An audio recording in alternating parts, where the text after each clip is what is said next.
I'm excited to introduce our guest, our surprise guest tonight, who is Serena Dyer. And we are just so delighted to have her here with us today.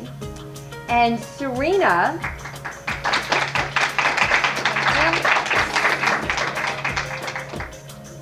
is a speaker. She also has her master's degree from University of Miami. And you're going to share a little bit about this degree because your degree is in? My degree is in international relations, but I focused on child trafficking in America. But that's not exactly what we're going to talk about today. She just wanted me to explain it a little bit. I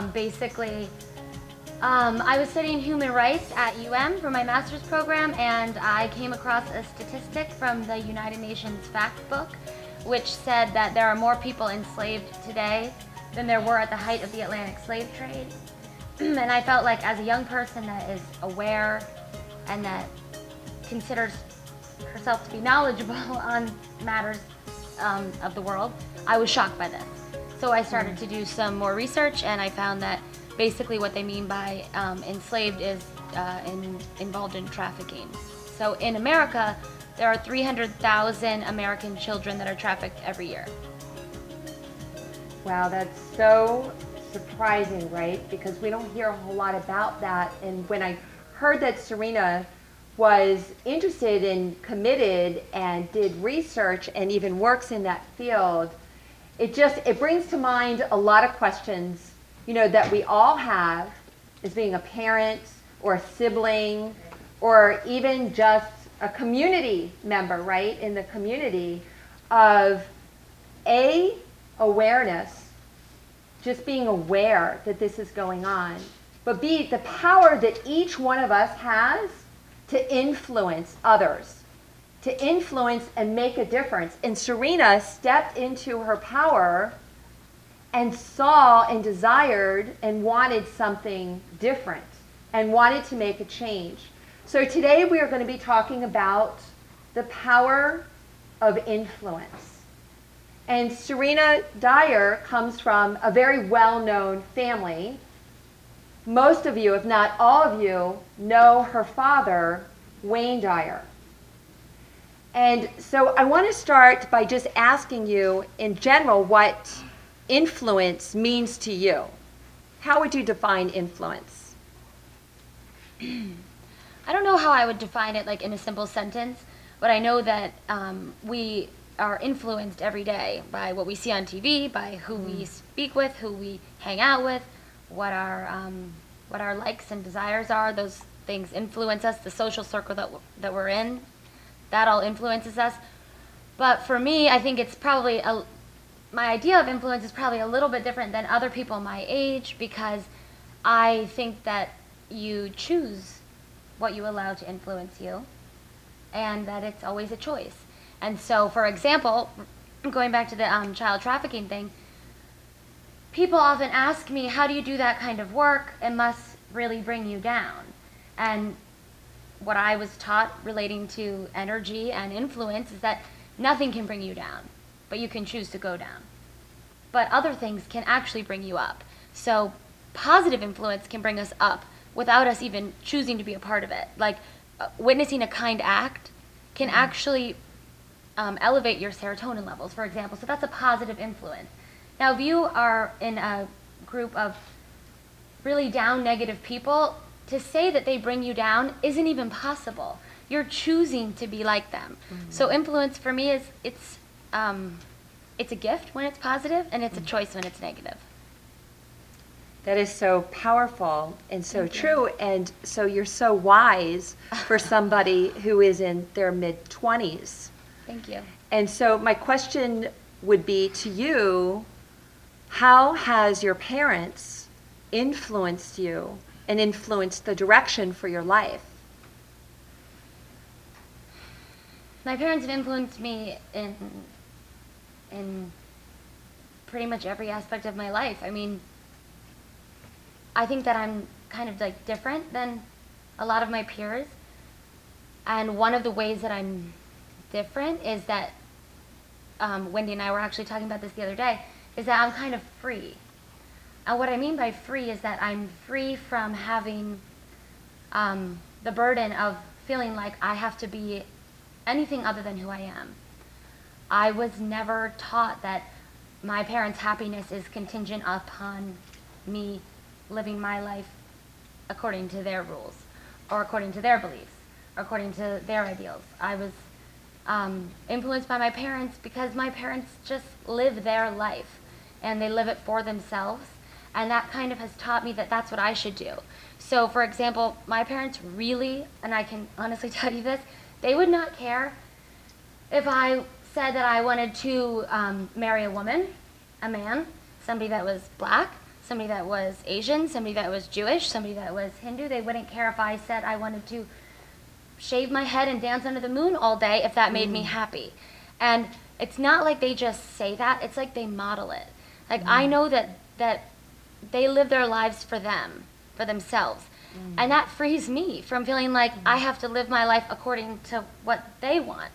I can just be me. And I think that's one of the ways that they've influenced me, to kind of like show me that I can just be who I am, and I can just, but it's more than that. It's more than just being who you are. What I mean is that I can just be exactly who I was born to be. And nobody's life is going to be made or broken by that. And yeah, I think that's one of the biggest ways that they've influenced me, that I'm free to just live my life, and I can be exactly who I am, and I will be loved unconditionally. And in return, I offer the same thing to them. So I guess that's kind of influenced me to be like a little bit more judgment-free. Wendi and I met the other day, and we were talking at Starbucks, and we were saying how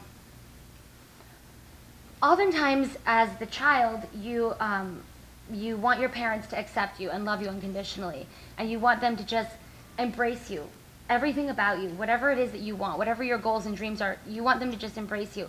But oftentimes as the child, we don't offer that back. So I think that that there was a period of time when my parents were going through a divorce, which was 10 years ago, so I was 16. And it was like everything changed because all of a sudden, my parents were not themselves. And they were going through a divorce, and they were fighting, and they were sort of like telling us what to think. Well, this one did this, and this is why I feel this way.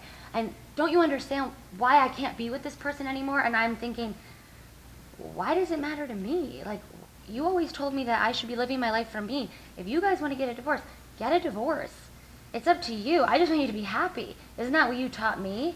But there was a period of time where like they weren't really modeling that well, and I started to feel really resentful towards them and really like judgmental towards them, and there was like all this bitterness that came into our family. And then they stopped the divorce, and they said, we don't have to split up assets, we don't have to split up children, we don't have to split up a family, let's just be separated and live our lives separated and leave everything else the way that it is. And they did. And I think, like, I don't know, it was just a really important time in my life because it kind of taught me they're going through something, and look how quick I am to turn around and like judge them for going through a difficult time. And yeah, I think having gone through that, not always having had like a perfect family, a perfect upbringing, having gone through something that was pretty bitter and nasty for a short period of time, made me feel like my parents need to be loved unconditionally too. They need the same thing back. So I hope that made sense. Oh, it so did, and it was so incredibly powerful because our parents influence us, right? And throughout our entire lives, not just while we're small and growing up, but as we get older, even way into our adulthood. It doesn't matter if you're 40 or 50 or 60 or 70, our parents still have influence, our siblings still have influence, our friends still have influence. And whether it's positive influence and you feel the positive influence and you feel the open acceptance and love and you feel that, but how that can suddenly change too. Yeah. That it can shift if something is going on, and that you can feel the shift. And you can feel the shift from your parents, you can feel the shift if you're the child, in every direction. Yeah, and you just have to, I think, you just have to choose to be a part of it or not. And I made the choice that I wasn't going to be a part of it anymore, that I said to them, stop involving me, don't talk to me about it, this has none of my business. What you guys want to do is up to you, but just love me the way you always have, and I will love you the way I always have, and let's just leave it at that. And whatever you guys are going through, I don't want to know about it.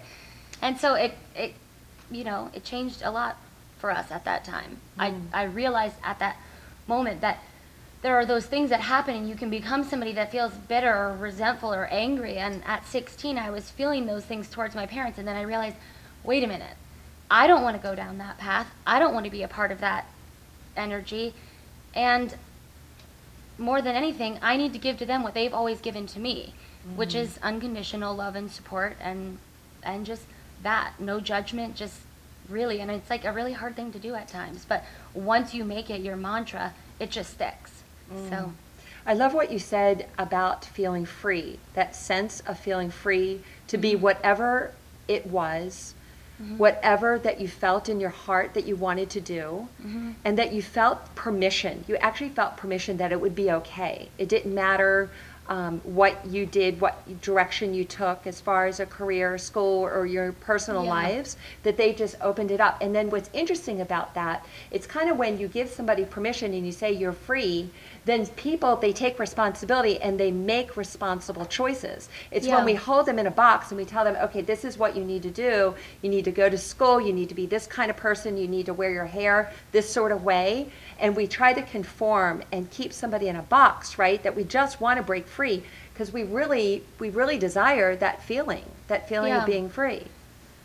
Yeah, I have a lot of friends that tell me that, yeah, I know my parents love me. Like, I know no matter what, they really love me, but they would love me more if I, finished college and married a Jewish doctor and had 3 children. And I'm thinking, no, they would love you no matter what. And they say, no, they wouldn't. And they really wouldn't. And so I've never experienced that feeling of, no, they wouldn't really love me no matter what. I've never felt like I had to conform. I have the only dad in the world that encourages his son to drop out of college to become a professional surfer because my brother loves surfing. It's the only thing that he'll get up at 5 in the morning to do. And my dad says, follow that, because success will have no choice but to follow you. It's kind of like, I was sitting out there earlier with some people, and there was a lady, a very vibrant lady, that was talking about her bars, her fruit and nut bars that she is making, good to go bars. And she was saying how when she's out there doing it, she's so happy.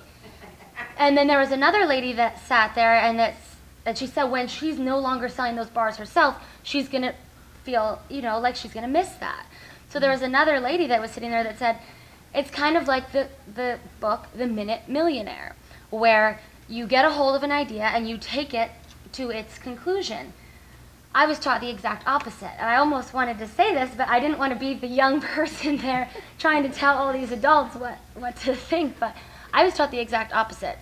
I was taught that I can just be. And that, yeah, sure, I can be motivated to get a hold of an idea and take it to its logical conclusion. Or I can be inspired, which is the exact opposite, which is like influence. And that is when an idea gets a hold of you, and it takes you to where you were always intended to be. You didn't even know that when you were born, but that's where you were intended to be. Her with those bars, that's where she was intended to be. She might think that she's in charge of that, but I would argue that she's not. That she found her passion, and that she's just doing what she's passionate about, and that the success cannot help but get behind her.